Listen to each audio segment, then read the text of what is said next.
Ladies and gentlemen, good day and welcome to Chemplast Sanmar Limited Q1 FY23 earnings conference call. This conference call may contain forward-looking statements about the company which are based on beliefs, opinions and expectations of the company as on the date of this call. These statements are not the guarantees of future performance and involve risks and uncertainties that are difficult to predict. As a reminder, all participant lines will be in the listen-only mode, and there will be an opportunity for you to ask questions after the presentation concludes. Should you need assistance during the conference call, please signal an operator by pressing star then 0 on your touch-tone phone. Please note that this conference is being recorded. I now hand the conference over to Mr. Ram Kumar Shankar, Managing Director from Chemplast Sanmar Limited. Thank you and over to you, sir. Thank you very much. Good afternoon, everybody. On behalf of Chemplast Sanmar Limited, I extend a very warm welcome to everyone for joining us on our call today. On this call, I am joined by our CFO, Mr. N. Muralidharan, Dr. Krishna Kumar Rangachari, Deputy Managing Director, Custom Manufactured Chemicals Division, and FGA, our Investor Relations Advisor. I hope everybody had an opportunity to go through the financial results and the investor presentation which have been uploaded on the stock exchange and on our company's website. In the quarter gone by, we finished the first of our multiple capex projects which we announced at the time of our IPO, the debottlenecking of our suspension PVC capacity at our Cuddalore plant. While this is a small project, its timely completion in spite of COVID-related disruptions reflects our commitment towards growth and a strong project execution capability. With the completion of this project by the end of May, which was ahead of the time that we had announced, we now have a 331,000 tons per year production capacity of suspension PVC. We have already started realizing the additional capacity from June onwards. I'd like to take a brief moment to talk about the suspension PVC landscape in India. The demand for suspension PVC in India was around 3.3 million tons in FY20. There has been some drop over the next 2 years due to the pandemic, but this year has started very strongly and we believe that demand would be restored to pre-pandemic levels in the current year itself. By 2026, the suspension PVC demand in India is expected to grow to around 4.25 to 4.5 million tons, and with the current capacity of only around 1.5 million tons, that would mean a significant gap of 3 million tons. As all of you would be aware, there has been a new project announced for 1 million tons per year of suspension PVC capacity, which is likely to come in phases starting FY26. This additional capacity, when it comes in, will only serve to reduce the demand-supply gap from the expected 3 million tons to around 2 million tons. The gap will therefore be quite substantial. Moreover, new capacities are likely to fuel further demand growth given the confidence level in downstream processors on feedstock supply. This is particularly so since the per capita consumption of PVC in India is 1/3 to 1/4 of that in comparable countries, and there is a lot of potential demand. Internationally as well, over the next 5 years, estimates have been made by global analysts and industry watchers that put the demand growth at 9 million tons over this period against a supply growth of only around 4 million tons. Thus, while the last 3 months have thrown up some temporary challenges due to COVID lockdowns in China, the medium to long-term outlook for suspension PVC remains positive. Coming to our performance during the quarter, despite a very challenging environment, we delivered another quarter with a strong 47% growth in revenues on a year-on-year basis and 28% growth in EBITDA on a year-on-year basis. Sequentially, however, our profits are lower than Q4 of FY22 due to the flood of PVC exports from China into India on account of the COVID-related lockdowns in that country. Energy costs have also gone up, largely due to a spike in coal and natural gas prices. I'd like to highlight that currently commodity business dominates our sales with close to 65% of our sales. However, in terms of profitability, our specialty business accounts for more than 50% of our EBITDA. In the long term, once our proposed expansions of both paste PVC and the custom manufactured chemicals division, once our expansions come on stream, the specialty vehicle would contribute a larger share of both revenues and profitability. With respect to our performance across our key product categories, on the PVC front, prices came under pressure as the lockdowns in China had an impact on consumption centers, whereas the production centers were not impacted. As a result, the excess PVC inventory that was built up in China was exported out of China, and this kept the prices low across the region. However, feedstock prices have also come down quite significantly following this, and indeed on a marginal basis, the spreads between PVC and VCM are still healthy. Currently, SPVC India prices are at $1,050 a ton CFR India, while VCM Asia prices are at around $740 a ton. The benefit of this will be realized as the prices stabilize. This flood of Chinese exports, we believe, is a temporary phenomenon linked to their lockdowns, and we are confident that things will normalize over the next couple of months. This temporary increase in Chinese imports has also affected paste PVC prices. On both suspension and paste PVC, we seem to see some stability having been achieved right now. Custom manufacturing along with specialty paste PVC is an important part of our specialty business.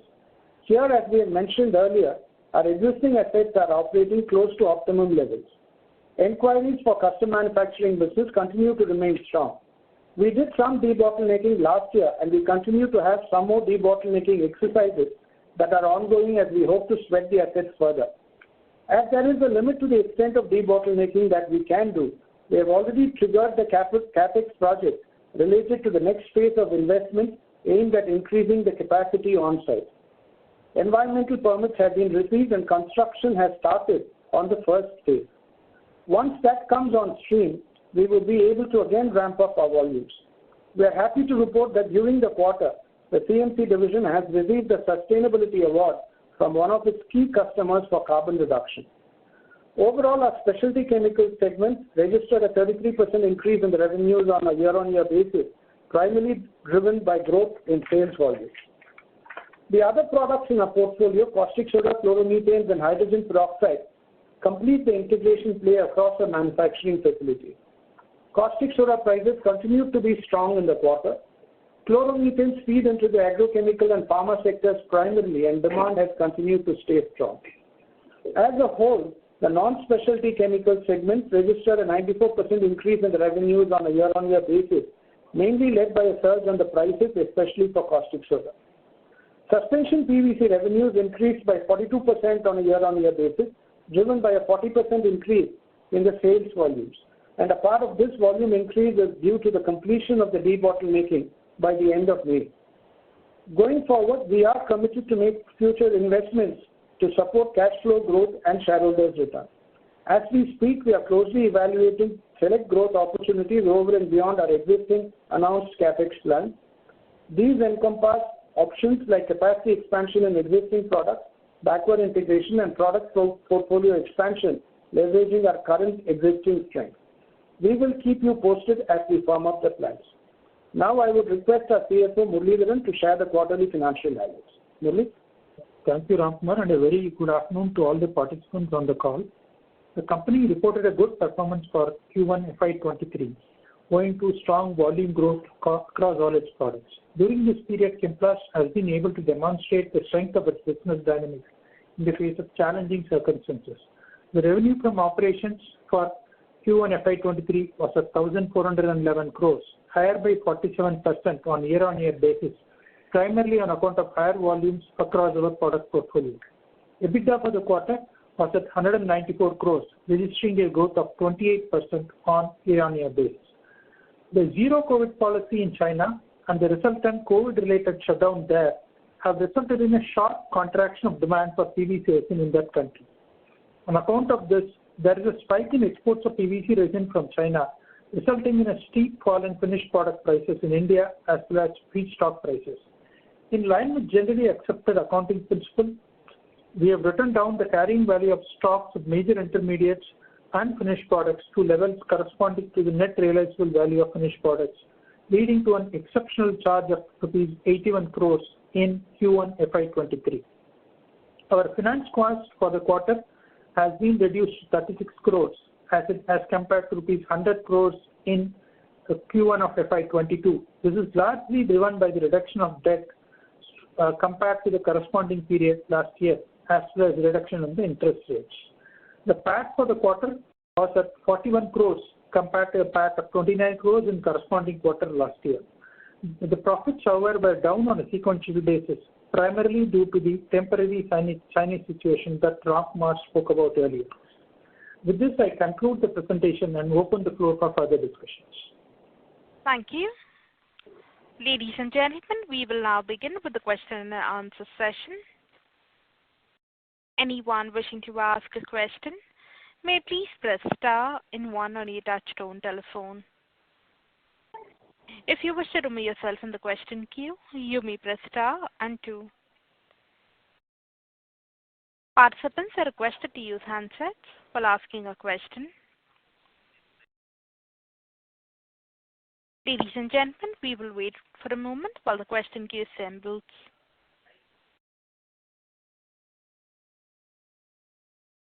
First question is from the line of Ahmed Madha from Unify Capital. Please go ahead. Thank you for the opportunity. So, can you please share the number? What kind of inventory we have at the end of June quarter for suspension and paste PVC? As finished products, we had 10,163 tons of suspension PVC and around 4,500 tons of paste PVC as finished products. Okay, got it. Now, considering that we took the inventory write down, which clearly explains that on that inventory we won't be making a positive EBITDA. So, does that continue in July and August, considering that we have seen a sharp decline in PVC as well as VCM prices? So, does that inventory issue continue for July and August? All right. This is Ramkumar here. I'll take that question. This drop in prices will affect really the inventory that we have as at the end of June until it goes out. The drop in prices continued till about the third week of July. After that, it has stabilized. In fact, we are seeing some stability in prices for the last 10 days or so, and there is a general feel in the market that the bottom has been reached. The prices of feedstocks have also come down significantly, like I mentioned in my opening comments. And right now, the PVC price is at $1,050 and the VCM price is at around $700. Therefore, it's just a question of time for the existing old stocks to move out of the door, and then we will start seeing the benefit of this spread that is there on a marginal basis. So how much inventory we have for VCM? How many days? So, on an overall basis, taking VCM and PVC together, we have the inventory that we carried as of June end was at around 35,000 tons for suspension PVC and around 22,000 tons for paste PVC. Okay, so my point is, you are saying that the prices were falling till the third week of July. So that inventory which we have bought till the third week of July will continue till August month, which effectively will mean that July and August will not contribute much to the profit. Is that conclusion correct or no? Around part of August, I would say. Okay, fine, got it. Now, on the paste PVC side, is the price decline in line with suspension? So, is this because of imports, or is this a market phenomena that generally paste PVC prices fall in line with suspension? How does that work? This is largely because of imports. Like I said, this was a very unique situation that has happened over the last 4 months, where China had, China's capacities are largely concentrated in the north and the west of the region closer to their coal reserves. They have around 20 million tons out of their 26 million tons of capacity in that region, whereas the demand, 70% of the demand of around 21 million tons, so around 14.5 million tons of demand comes from the south and the east. Unfortunately, the lockdowns were all in places like Shanghai, which are on the eastern side, which led to the PVC demand coming down, while the PVC production continued. That obviously led to inventory building up in China. And China normally exports, across both PVC, they could export around 100,000 tons of PVC a month. This went up to over 300,000 tons per month in the last 3 months or 4 months. And that was really the crux of the problem, that imbalance between production and consumption that happened within China. However, we are seeing, like I said, some stability right now. In fact, the Chinese futures market, which dropped to around 6,000 RMB by 15th of July, is currently at around 6,800, above 6,800. So we are seeing some stability and some positive signs there. But this is mainly for suspension. Yes? So may we request that you return to the question queue? I have a follow-up on the same question, just 1 minute. All right, sir. Yeah. So my point was that this is mainly regarding to suspension. Does the same logic apply to paste PVC as well in terms of demand, supply, and imports? Yes, it does. Because the same, both in suspension and paste, China's capacity is largely tilted towards the carbide route. And that is all there in the north part of the country, which is where the coal reserves are. And that really was the issue. Okay. Now, just one bookkeeping question. Can you explain what is the power and fuel cost per ton? Mr. Madha, may we request that you return to the question queue? There are participants waiting for their turn. Sure. Thank you. Thank you. Ladies and gentlemen, in order to ensure that the management is able to address questions from all participants in this conference, we request you to limit your questions to 2 per participant only. The next question is from the line of Chintan Chheda from Quest Investment Advisors Private Limited. Please go ahead. Yeah, good afternoon and thanks for the opportunity. Sir, my first question is related to some bookkeeping things. So in this quarter, when I subtract this Chemplast Sanmar standalone from the consolidated revenue, we normally end up deriving the CCVL revenue, which is effectively our suspension PVC sales. So this time that number is around 841 crores, but in investor presentation, the SPVC revenue is 923 crores. So what exactly I am missing over here? No, there is a intercompany sale between Chemplast Sanmar and CCVL. To support CCVL import VCM, Chemplast Sanmar utilized its LC limits and imported 2 parcels of VCM and supplied to CCVL. So that will be the intercompany sales that has been knocked out. Okay, so this purchase of stock in trade of 130 crore, that pertains to this intercompany sales? Yes, you are right. Okay. And sir, secondly, our operating expenses in CCVL look little bit higher this time compared to Q4, despite the lower volumes. So was there any one-off over here? There is no specific one-off this year. It's primarily due to the slightly higher, higher volumes would mean higher freight expenses and also slightly higher repairs and maintenance expenses and packing expenses. And also the cost of power and fuel per se has also gone up in the quarter. So how much was the quarter-on-quarter increase in the power and fuel expenses? So in absolute numbers, if you can state. Overall basis, the increase in power and fuel costs on a year-on-year basis was almost around 71 crores.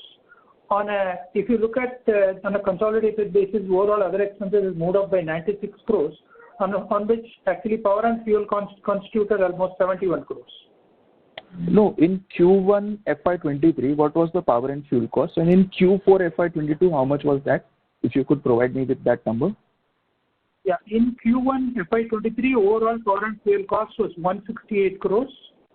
And Q1 FY22, it was at 97 crores. Q4 FY22, it was at 127 crores. Okay, got that.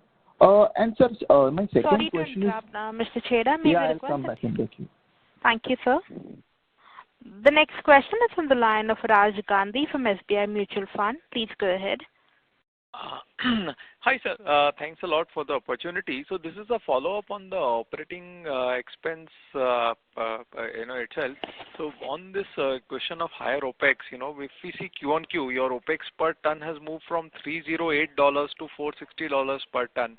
If I were to just take, what has resulted in this, almost $150 increase in OPEX Q on Q? And even if I compare your last 8 quarters, your average OPEX is about $330 per ton, whereas this quarter it is about $460 per ton. Key reasons for the movement in other expenses is primarily power and fuel. Like I explained, on an overall basis, power and fuel contributed almost 71 crores out of the 96 crores increase. And in fact, it is primarily due to the coal cost increase. As you know, natural gas prices have gone up, and those also added to the power and fuel cost. And that's the primary reason for the increase. Other than that, increase is mainly driven by the volumes. Whatever is the volume, that is contributed. I'm talking per ton, sir. So if you could just help me with this, let's say Q1 23, what was the overall power and fuel cost within that other expense? Overall power and fuel cost in Q1 23, FY23 is 168 crores. On Okay, overall basis, 168 crores. Previous year, Q1, it was 97 crores. Okay. And what was it in Q4 of previous year, sir? 127 crores. Okay. Okay, sure. I'll come back for further questions on this. Thank you. Thank you. The next question is on the line of Rajesh Kumar Ravi from HDFC Securities. Please go ahead.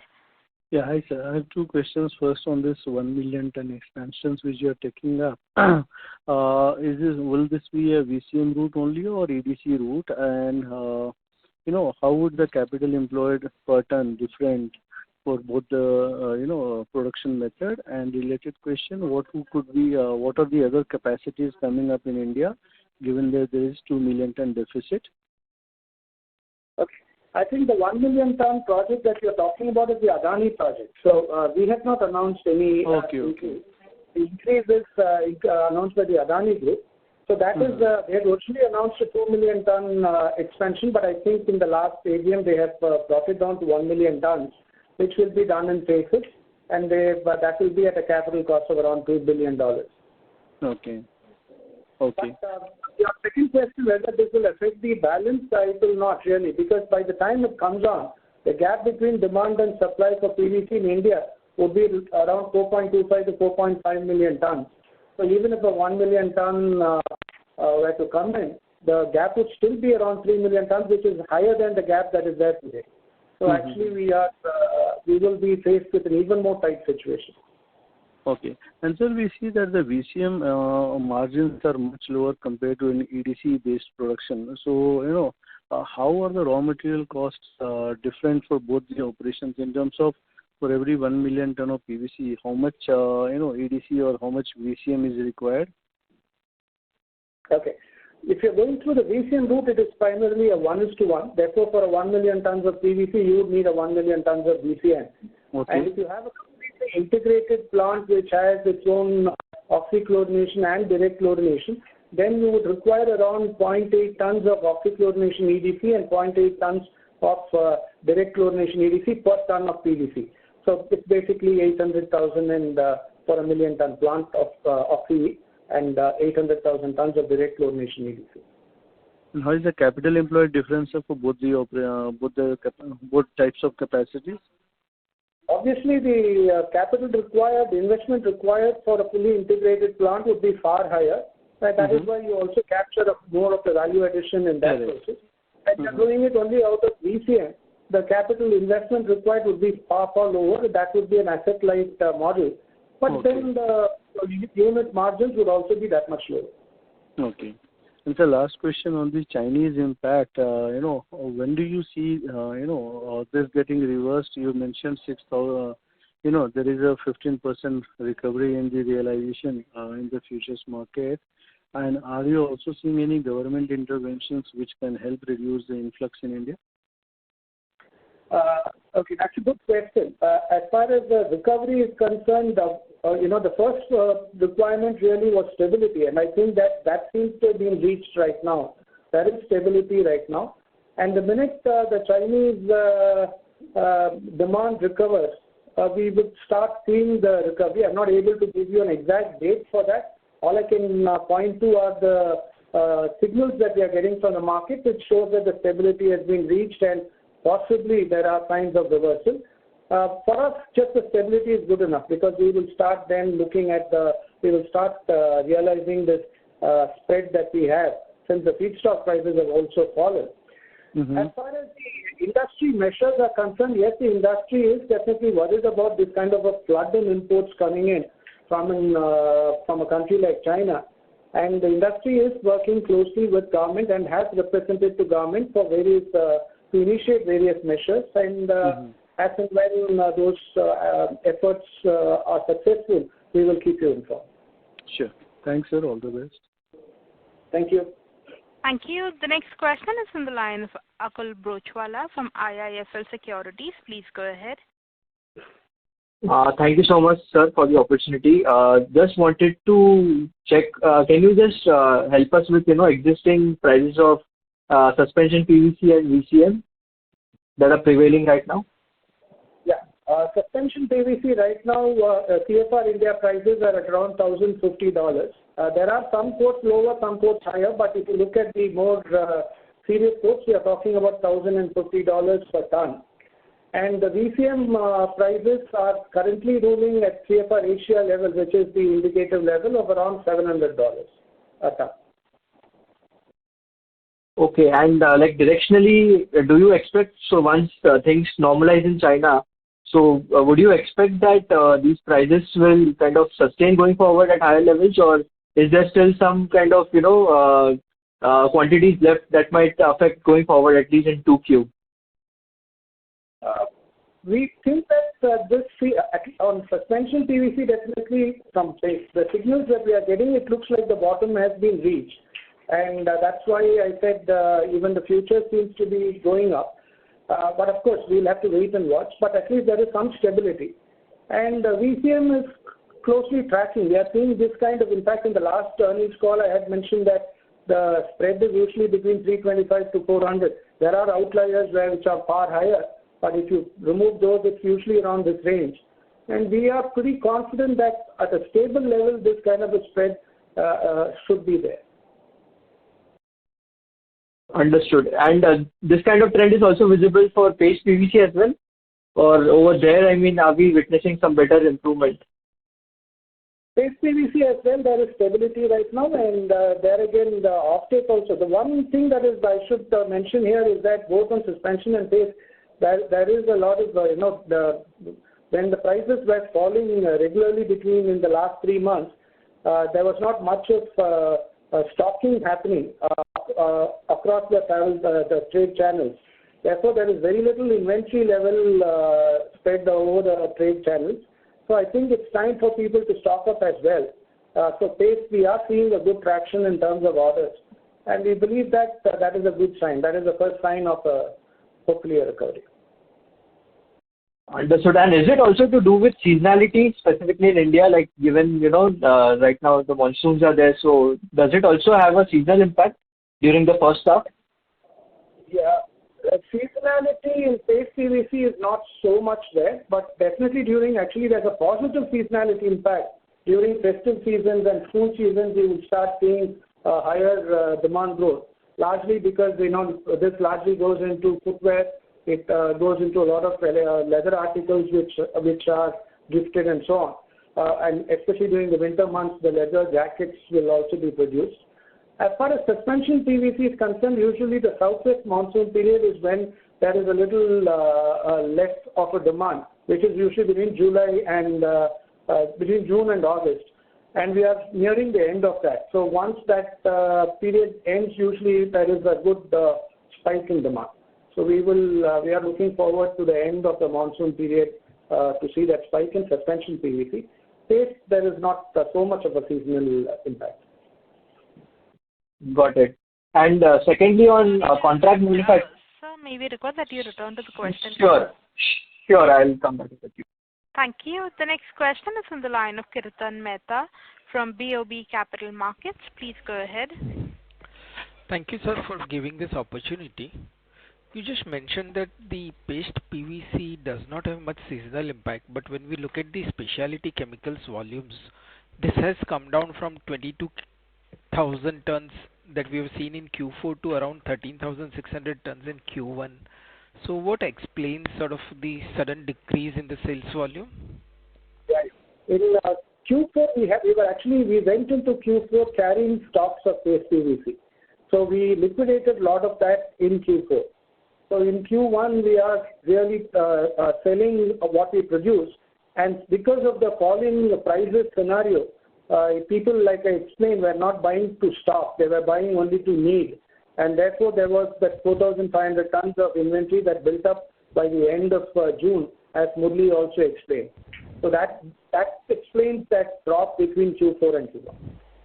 Right. Second question was about basically the competition that we are facing from China. So what is typical order cycle when the Chinese competition comes in? How much time it takes from order to material to receive? Basically, I just want to understand how much more month of the imports we can face for the orders which has already been placed. Yeah. So I think the worst is behind us.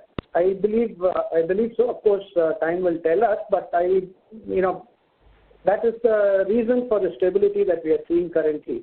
And the fact that we are not seeing too much of Chinese quotes coming in at this point in time. Okay. And there was also sort of the news around that Egypt has put in anti-dumping duty on US.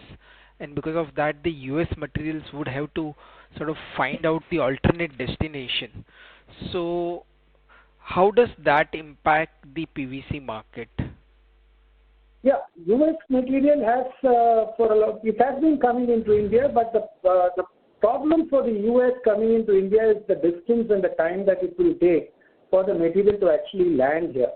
So the shipping time itself would be around 45 days, and that would mean significant price and exchange risk, etc. So that kind of is a difficulty for the US material coming all the way to India. That is why they prefer selling largely into Latin America and into Europe, and of course the MENA region. But that is fine, because now that we are having the monsoon ending, the demand will also go up sharply, and with the trade channels not having enough inventory because of what happened over the last 4 months, we hope to see good demand coming in. Just one more question, if I can just put in terms of the overall demand, gloves related demand has also come off very significantly with the COVID-related spread easing out. So does that also have an impact on the PVC demand supply balance? True. Glove demand was largely in China. It's not so much in India. So in India, if you see, there is very little glove demand. There is very little glove manufacturing capacity in India. Largely, it is either in Southeast Asia or in China. So it has never been a factor in India. And even is that the reason the Chinese exports is increasing, because their gloves demand has reduced, and because of that the Chinese exports have increased? So apart from the lockdown, is that the factor which is increasing the Chinese export? That is a minor factor, but the larger factor is the lockdowns, because this reduction in the glove demand happened even last year. We didn't see this kind of imports coming in from China. So what has really resulted in this flood of imports from China is really the lockdowns, the skewed lockdowns. Basically, the lockdowns being in the demand area while the production areas continue to operate. Sure, sir. I'll go back in the queue. Thanks for your answers. Thank you. The next question is from the line of Manan Shah from Moneybee Investment Advisors. Please go ahead. Yeah, hi. Thank you for the opportunity. I had two questions. One was a little bit on the strategy side. So the volatility that we keep seeing is probably because we sell everything on spot. So as a strategy, just wanted to know your thought of selling certain portions of our volume on contract basis where we can fix prices and thereby reduce the volatility that we see in our earnings. Okay, that's an interesting question. See, we would rather not have one side of the equation fixed and one side of the equation floating, because then in some cases, if it goes against you, it could be disastrous. For instance, we can't afford to have a feedstock floating on a month-to-month basis while the finished product alone is fixed. The way we are doing it right now is that both are based on that month's pricing.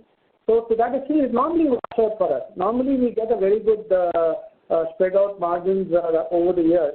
It is only in exceptional situations like what we've seen in the last 3 months or 4 months, where there's been a sudden increase in import quantities from 100,000 tons to 320,000 tons or so per month. And that too in a time when the monsoons are here and therefore the demand is a little weaker because of the seasonal impact. And that was really, the problem. So it was not really because of having the prices on a spot basis or on a fixed basis. Okay. No, so where I was coming from is that I believe that we keep an inventory of roughly 40-45 days. So if we can, for certain, say 30-40% of our finished goods maybe enter into a fixed price contract for say a month or so, thereby, we lock in the spreads that we can make, thereby reducing the volatility. Anyways, my next question was on the paste PVC.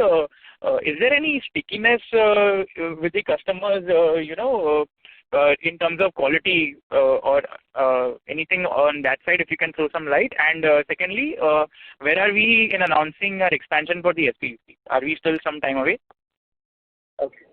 3 things. The first thing is, let me correct your impression. We don't carry for 45 days of inventory at all. Normally, our inventory on PVC, be it suspension or paste, is hardly 3 days. That is in a normal situation.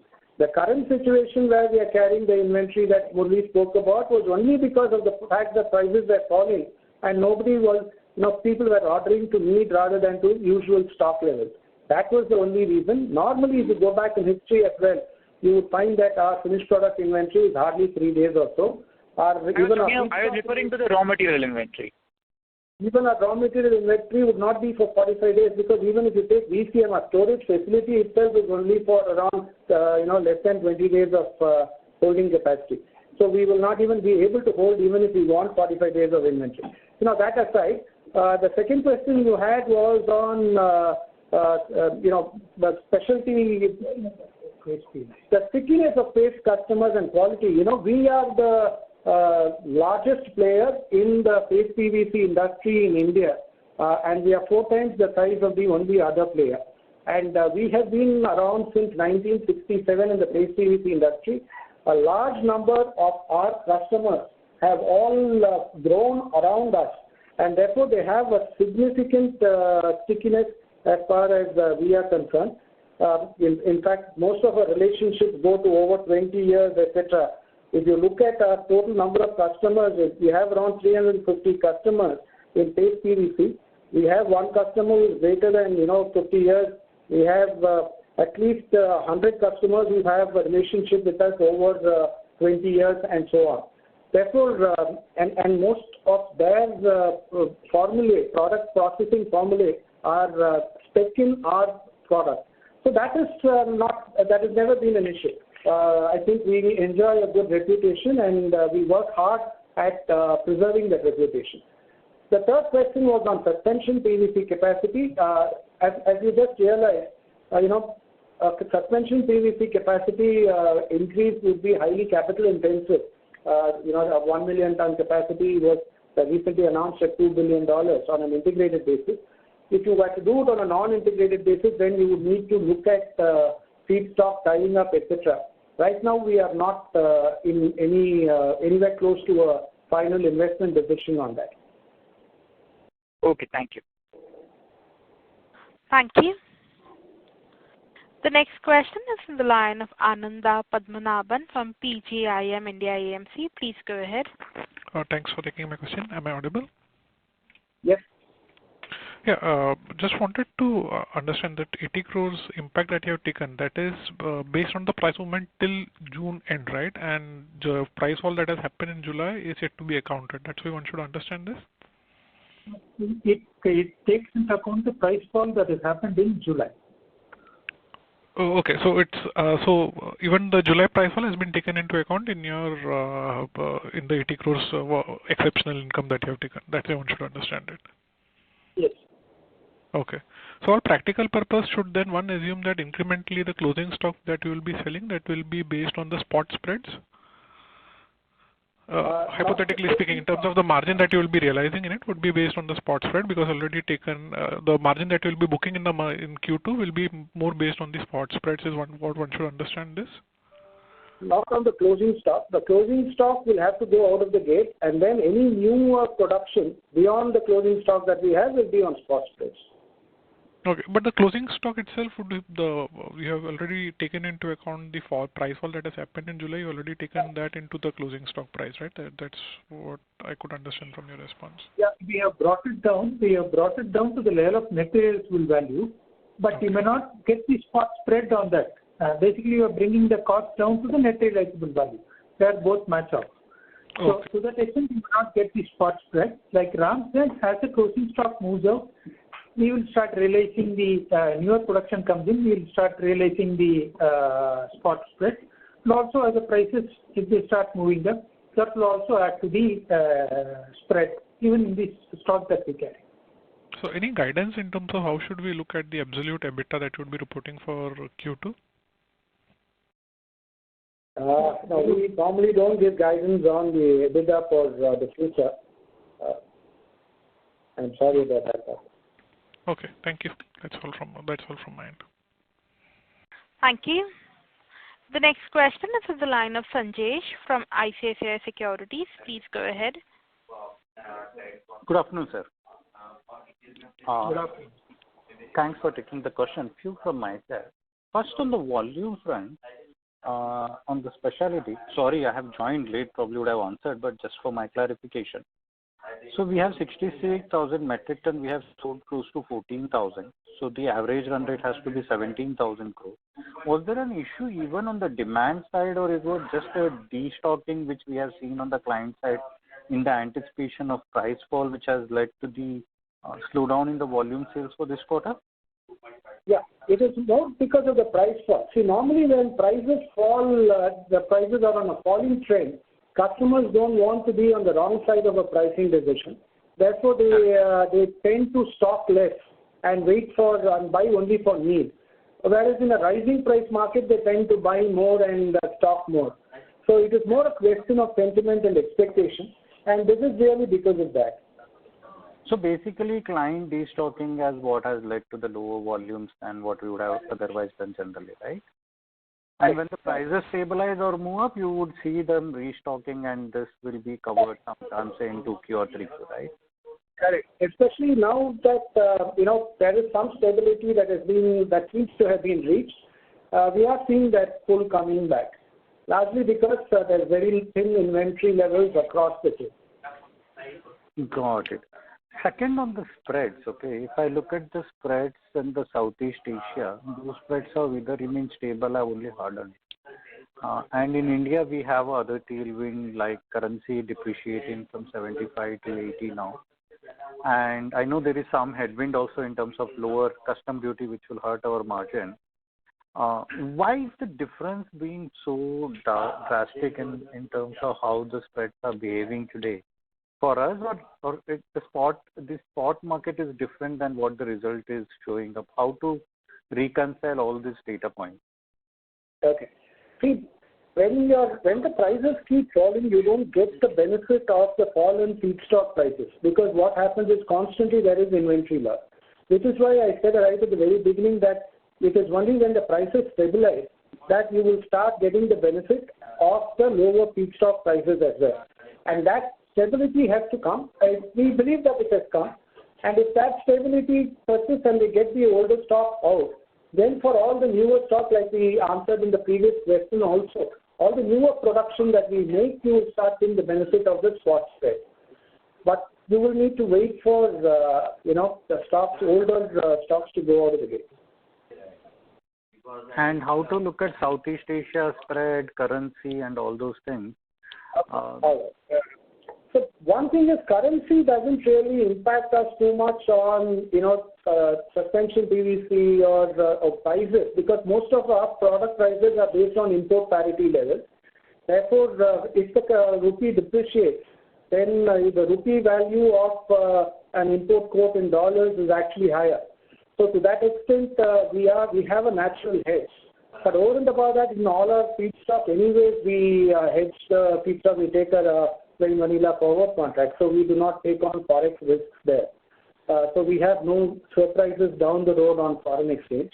That is on that. On Southeast Asia, the Indian prices are always very different from the Southeast Asian prices on PVC, largely because of the fact that the supply-demand imbalance is so huge in India that the quotes that come into India are at a different level. So we do have that showing up in the spreads that you see. Got it. Just one correction there, just for my understanding. I thought currency depreciation would have been positive for us because the spreads in dollar term would have remained constant and currency conversion in rupee would have benefited that. That's what I said. So I said because we are denominated on import parity pricing, rupee depreciation doesn't go against us. It does work in our favor. Therefore, the spread would also be okay.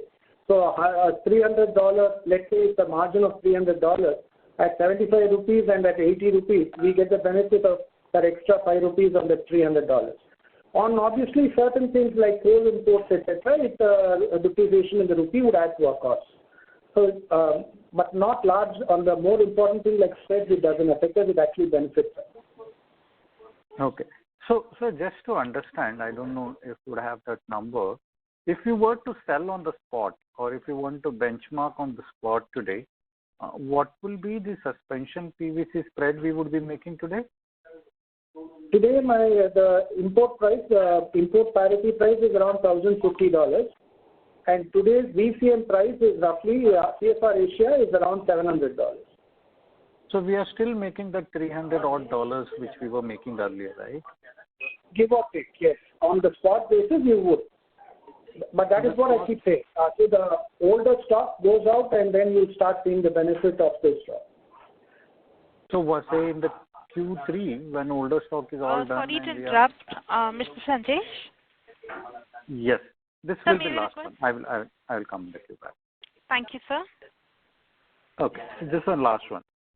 So just to understand, so Q3 when all the things of the older stuff are out and we are more normalized, we should hit the $300 kind of a spread. Will that be a fair assumption? Hopefully, if everything else remains the same, yes. Okay. Thank you, sir. Thank you very much for answering all the questions and best of luck. Yeah. Thank you. The next question is on the line of Bharat Seth from Quest Investment Advisors Private Limited. Please go ahead. Hi, good afternoon, sir, and thanks for the opportunity. So take it forward, previous participant questions. So I believe the kind of, run rate that we have, I hope that suspension PVC stocks you must be out of in Q2, correct? Already? At the moment, do we have Q2 stocks? Suspension PVC, the older stocks would be out by possibly the third week of August or so. In August. So still demand is low. Does it reflect that way? Because see, we have around volume of 75,000 per ton per the month. So even say suspension PVC, we have a 10,000 kind of a stock. So still it is not out, correct? The demand will be fully back by, like I said, once the monsoon is over, once the monsoon starts weakening, and that is normally by around September, somewhere around September. So we would start seeing that happen. And that would be a good, that should be a good increase in demand. Also what Ram mentioned is by second or third week of August is the total stock for which we have provided for. 10,163 obviously it would have moved out in the last month itself because we sell much more than that in 1 month like you rightly pointed out. Along with that, we are also provided for intermediates which are equivalent of PVC end product stock. So what Ram was referring to is when he said it will move by second, third week of August is including the total one, which is around 35,000 tons of stock that we have provided. Okay. Okay. Fair. And how, sir, we are seeing on the OPEX side, I mean, particularly on coal prices also, I understand, is softening. So how do we really see this moving ahead, I mean, in Q2 and Q3? Coal prices definitely are softening. We are seeing that as well. Coal prices, in fact, shot up in, somewhere around February of last year, it started moving up. So we had an average $115 of coal price per ton for the GCV that we buy. That shot up in Q1 of this year to around $160. We are already seeing it come down to $130. And this is largely because a lot of the Chinese coal buyers are now preferring Russian coal since that is now available. And Indonesian coal therefore is available at a much cheaper price. So we are seeing coal being that much weaker. Okay. And paste PVC stock is still lying with us because that is the run rate is around 4,000, a little around 5,000 to 6,000 per month. So whether paste PVC also old stock, finished stock is out? No, we were carrying around 4,500 tons of stock. That would have more or less, that would have moved out. Obviously, to the extent similarly compared to the inventory write-down that we made, that stock still continues to suffer. It's only the intermediate stock. Intermediate equivalent stock that will continue. Okay, then last question, sir. On interest, we were having. Sorry to interrupt. Sorry, I mean, this is the last bookkeeping question. Sir, there are participants waiting for their turn. Thank you. The next question is from the line of Rohit Nagaraj from Centrum Broking. Please go ahead. Yeah, thanks for the opportunity. Sir, one question on the exceptional charge. So I think in terms of inventory gains or losses, this is a normal phenomena in our business. So why have we separately accounted for it this time? And historically, we have not provided any inventory gains or losses. Thank you. No, primarily, actually, the test of exceptional item is basically based on materiality and whether it is one-off. In this particular case, it is, of course, significantly material one, and it is also exceptional because we haven't provided, like in the last 13 years, such a large write-down. We have done it maybe 2 to 3 times. That's how it is now. It's not routine. We don't provide for NRV on a regular basis because normally the prices will take care of the cost. Of course, the margins could marginally vary here and there, but we don't write down the inventory. Like I said, we have done it only 3 times or so in the 13 years. So in line with the accounting standards, it has been considered as exceptional item based on materiality as well as due to the one-off nature. Just to supplement, normal price drops or price increases happen 5% or at best 10%. In the last 3-4 months, this Chinese situation has led to prices correcting by around 45%. And that was significant enough for us to be transparent. We just wanted to be transparent and quantify the inventory loss. Otherwise, usually in these calls, we would get a question on how much was the inventory loss because of a price correction. So because it was significant, we thought we'd be transparent and we would also, quantify it. All right, sir, got it. So second question is some manufacturing facility. So when do we expect the first phase to get commissioned? And given that it has been operating at almost 100% utilization, why there has been a delay in terms of working on this particular project? Thank you. So the CMC project, it's actually we were waiting for our approval related to that. So it's on track. I don't see any delays at all. We had indicated that we would commission this sometime in the June-July 23 time period, and we are on track right now. Yeah, we are in fact on course for the project completion. We had indicated even during IPO as well as later, we had indicated in a phased growth in CMC, and the first phase was supposed to come in H1 of next year, and we are on course for that. There is no delay in that process. Right, sir. Got it. Thanks a lot and best of luck. Thank you. Thank you. The next question is on the line of Yogesh Tabari from Arihan Capital Markets. Please go ahead. Thank you, sir. Sir, if you can just share the prices, that is the average prices for Q1 FY23 and the current prices for caustic soda, chloromethane, hydrogen peroxide, and suspension PVC. Okay. The Q1 prices we would talk about. Current prices we prefer to avoid. Q1 prices for suspension PVC average was at around 123,500, and caustic soda you wanted, that was around 56,000, and chloromethane we wanted, that was around 60,000 rupees. And any indication on currently this is how has this trended, the prices of these products? Yeah, suspension has corrected now somewhere around 92,000 rupees level. That is the one Ram was also talking about, a significant drop which normally doesn't happen. And caustic still holds good, it's somewhere around that range only. And CMP also is more or less in the same, around 55,000 levels or so. And sir, lastly on the specialty chemicals, so if I look at realization, that is if I divide your revenue by volume, for specialty chemicals it has declined on both Q1 and Y-on-Y basis. So on year-on-year basis the decline is more. So and the realization was quite strong in the same quarter last year. So what would be the reason for it? Any product mix, anything? Yeah, that's primarily due to the fact that the paste PVC prices during the last year was quite high in Q1. In the current quarter, actually they normalized and came down. That accounted for that variation. Okay. Thank you, sir. That's all from my side. Thank you. The next question is from the line of Akshita Rayan from Green Portfolio. Please go ahead. Thank you for the opportunity. My first question is related to refrigerant. Like, what is the sales percentage of total revenue from refrigerant gases on YOY basis? And are there any future expansion plans for the same? Okay. Refrigerant currently forms a very negligible part of our overall portfolio. It's in terms of percentages, it's around 1% of our total sales. It's not very significant.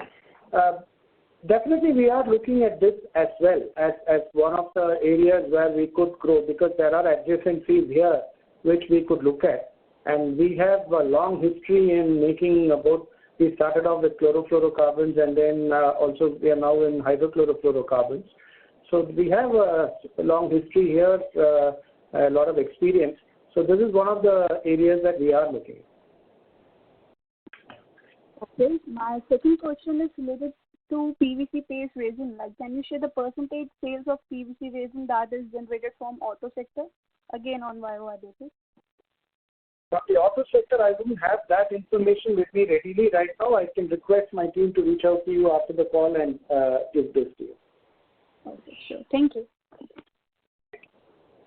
Thank you. The next question is from the line of Nitin Tiwari from Yes Securities. Please go ahead. Good evening, sir. Thanks for the opportunity, and pardon me if this is a repetition, but I just wanted to confirm that the reason for basically lower sales in this quarter vis-a-vis the previous quarter is that the demand has been on the softer side. That's one. And secondly, the inventory numbers that you gave out and also the position in terms of liquidation. Can you please reconfirm that what kind of inventory you were holding as of June in terms of finished and raw material, and how much have we liquidated, and how much is still a high cost inventory is still left with us? If you can just reconfirm that. So we talked about an inventory equivalent of around 35,000 tons of suspension PVC in the form of finished products as well as intermediates, and significant part of it will get liquidated by the second week of August. And on the paste PVC side, we had an inventory equivalent of somewhere close to 22,000 tons, and that will also get liquidated this quarter, during this quarter. most of it. Right. So this is the finished and intermediate inventory. Anything on the raw materials? Sir, we are not able to hear you clearly, Mr. Tiwari. Yeah. Is it better now? I was just saying that like this is the finished and intermediate inventory. Anything on the raw material side as well that we are holding? It covers everything. When we have provided product, we have provided right from feedstock to finished product. We have covered in that item. Understood. So this will be liquidated in this quarter, as you're saying. And secondly, on the demand side that I asked, that the sales drop that we saw in this quarter vis-a-vis previous quarter, that's mostly because of the softer demand you mentioned, right? On both paste and SPVC? Yeah. Demand really impact was largely because, like I said, people were buying for need rather than for the usual stocking levels. They were destocking. In a falling price market, that is usually what happens. And once prices stabilize, then the stocking starts all over again. And that's what we will see. So can you give us some color on what kind of demand did we actually see in India on an overall basis in this quarter, in the first quarter? If we are to look at it from a YOY perspective or on a sequential perspective and overall demand for the PVC in the quarter, any sense you can give us on that in that direction? Yeah, sure. Suspension PVC market in Q1 was around 850,000 tons, which was 27% growth over Q1 of last year, and around 13% growth over sequential quarter. So I think you should only look at it on a year-on-year basis. Okay. PVC also has grown year-on-year at around 60% in this quarter. But that is a little higher because in the first quarter of last year, you also had the impact of the Delta wave. So to that extent, the numbers were a little subdued in the first quarter of last year.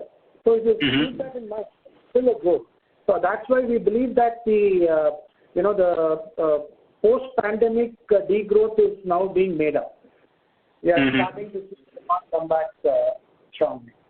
Correct. So the paste PVC, suspension PVC you mentioned has grown by about 27% YOY and 13% QOQ. I suppose that's pretty strong growth. Sir, please correct me if I'm wrong over this. So why is that our production didn't keep up, our sales didn't keep up with the demand which was there in the market?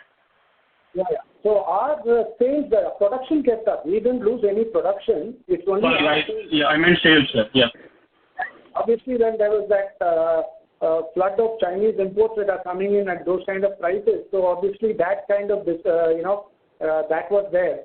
So we also held on to some prices. We didn't want to follow the Chinese prices all the way down. And we were sure that the demand would come back and prices would stabilize. And that was the reason. We didn't want to panic and push the market further down. Understood. Thank you, sir, for taking my question. I'll get back to you. Yeah, thank you. Thank you. Ladies and gentlemen, due to time constraint, that was our last question. I now hand the conference over to the management for their closing comments. Thank you very much for taking the time to join us on this call this afternoon. We tried to answer all your questions. If there are any questions that we've left unanswered, please do reach out to our investment relations advisors, and I'm sure that we will be able to address your questions. We appreciate your interest in our company. Thank you very much for the time. Thank you. Ladies and gentlemen, on behalf of Chemplast Sanmar Limited, that concludes this conference call. We thank you for joining us, and you may now disconnect your lines. Thank you.